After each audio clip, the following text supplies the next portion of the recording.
everyone. In today's session, we are going to learn about long vowel U. So, when the vowel changes into long vowel, whenever there is two vowels, the vowel changes into long vowel. So, first vowel will become the long vowel and the second vowel will be silent. First vowel will say its name, so it becomes as a long vowel. So, we can see here two combination of long vowel U sound words. UE comes together, it will give U sound. U comes along with a consonant in between, next E, then it also will give U sound. And again, U and I comes together, so it will give U sound only.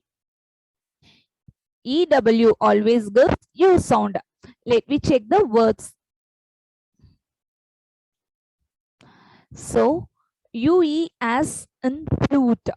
The long vowel U can be written as UE as in flute. Cute. All these are some examples. Now U and E comes together as in blue. EW as in Sue. UI as in fruit. Let me check out few other words. Mule, mute, few, cute, cue, cube, few, fuel. These are some examples for long vowel U. Thank you.